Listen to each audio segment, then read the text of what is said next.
Hi, this is the fifth part, I think, now, of this. Seems to be going on a bit.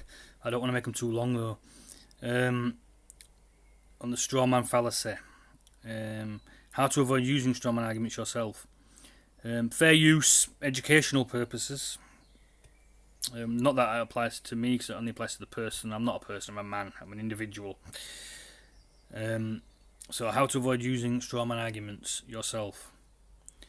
It's important to remember that you might be using strawman arguments unintentionally if you identify cases where this happens, and specifically if you notice instances where you distort your opponent's views in order to make them easier for you to attack. Try to keep this distortion in mind and correct it before approaching their argument again. One way to ensure that you are not using a strawman is to try to re-express your opponent's position and then ask them whether they agree with your description of their position before you start arguing against it. This is the best way to make sure that your opponent agrees with your formulation of their stance, and is a good way to engage in productive discourse. Now, there may be times where you might choose to use a strawman argument intentionally, for whatever reason. However, keep in mind that while this technique can be persuasive in some cases, research suggests using this type of argument is not always the best option. From a strategic perspective, aside from the inherent logical and moral issues which are associated with using fallacious reasoning. Specifically, a study on the topic showed that as a rhetoric technique, strawman arguments are useful only when listeners are relatively unmotivated to scrutinise them, meaning that they don't care much about what's being said. This is because when listeners or readers of the comments are invested in the discussion and care enough to pay attention to the arguments that are being proposed, the strawman technique is generally ineffective and can even backfire by reducing the persuasiveness of the individual who is using it. Variants of the strawman. Hollow man argument. A hollow man argument is an argument which involves inventing a weak, fictitious position and attributing it to a vaguely defined group who is supposed to represent the opposition, before attacking it in an attempt to discredit your opponent. As such, hollow man arguments represent a more extreme version of strawman arguments, since while a strawman is a distorted version of an original stance, the hollow man is an argument which is almost entirely fabricated and which has little to do with the stance of the individual that it's meant to represent. Hollow man arguments can often be identified through the use of weasel words, which include phrases such as "some say," that are not attributed to any specific individual or group.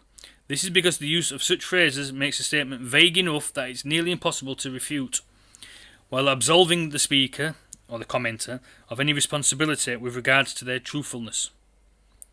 Iron Man arguments. An Iron Man argument is an argument which involves distorting your own stance in order to make it easier for you to defend. Essentially, an Iron Man is constructed in a similar way to the way you would construct a straw man, i.e. by misrepresenting an original stance. But this time, it's in order to strengthen your own stance rather than to weaken your opponent's. One of the most prominent ways to create an Iron Man argument is to use vague statements that are easy to agree with, even if they don't have much to do with your actual point. For example, consider the following exchange. Reporter: recently, citizens have been complaining that you haven't actually passed any anti-corruption laws since you were elected, despite your promises. What can you say about that? I'll just say because they're not there to do that. They're there to push an agenda and do what they want to do, not what other people want them to do. They put these things out there just to get votes and to get in, but not that your vote counts anyway, because your vote don't count. You've got the illusion of choice and the illusion that your vote's counting. Politician. All I can say is that we are working hard to make sure that we do what's best for everyone, and I just to be sure that we end up doing the right thing, following our moral compass takes courage in hard times, but only if we remain steadfast in our beliefs. Like I said before, you shouldn't have beliefs. They stop you from progression. They stop you from looking any further once you have a belief. We'll be able to prosper and grow strong together. Here the politician doesn't say anything that is directly related to the question that they are being asked. Instead, he's simply making abstract statements that almost anyone would agree with, and adopts this vague agenda. as his stance. This means that instead of defending his true actions, he's arguing in favour of concepts that are much easier for him to defend, such as doing the right thing. See, because these politicians, all these top politicians, they know the trivium. They've had this type of education. Or the people that the spin doctors and stuff like that give them this stuff to say, they've had this type of education. They know exactly what they're doing and what they're saying. They're using rhetorical devices, logical fallacies, and everything against people all the time. Yeah. Strawman arguments. A strawman argument is an argument which involves distorting your opponent's argument in order to make it easier for them to defend and more difficult for you to attack. Essentially, you create a strawman argument by carefully examining your opponent's original stance and then framing it in the best light possible before you move on to address it. This is a suggested course of action under the principle of charity, which suggests that you should argue against the best possible interpretation of your opponent's argument. One way to do this is by using the following steps, which were suggested by philosopher Daniel Dennett, and which he based on the work of psychologist Anatole Rapoport. This is Rapoport. How to come as a successful critical commentary. You should attempt to re-express your target's position so clearly, vividly, and fairly that your target says, "Thanks, I wish I'd thought of putting it that way." You should list any points of agreement, especially if they are not matters of general or widespread agreement. You should mention anything you have learned from your target. Only then are you permitted to say so much as a word of rebuttal or criticism. From the intuition pumps and other tools for thinking. Doing this can lead to more productive discussion and increase the likelihood that your opponent will be willing to listen to what you have to say. Note on terminology. Some scholars use the term Iron Man argument to refer to any argument which distorts an original position in order to improve it. However, the distinction between Iron Man and strawman arguments is important to make, since the goals of these two types of arguments are completely different. Specifically, while Iron Man arguments are used in order to make it easier for you to defend your own stance, strawman arguments make it more difficult for you to attack your opponent's stance. This means that Iron Man arguments are generally seen as a form of fallacious reasoning, which should be avoided, while strawman arguments are generally seen as a reasonable debate technique. Like I said, not that it's a debate, it's a discussion technique, which should be encouraged.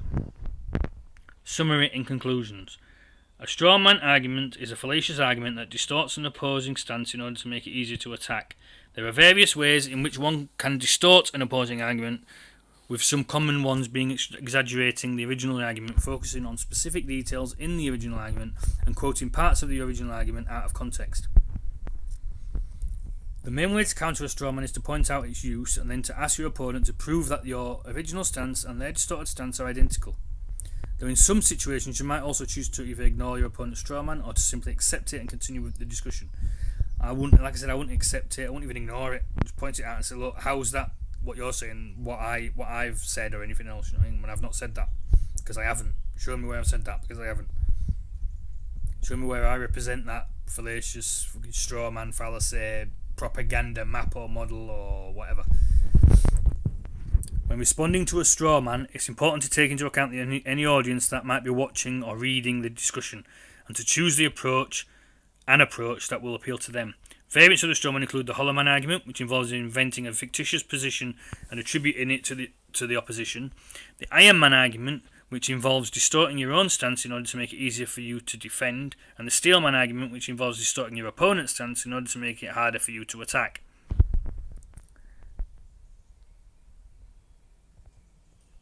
Right, I've never seen this one before. The masked man fallacy, twisting arguments through invalid substitutions. I think we might look at that one. I'm not sure. Well, there's ad hominem as well. Look, appeal to the stone fallacy on being completely dismissive in arguments.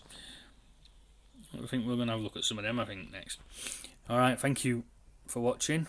I think we'll go on to... I think I might have a look at the masked man fallacy next, I don't know, so I've never seen that one, so I'm going to have a quick read on that one and see what that one's about. Alright, thank you, bye.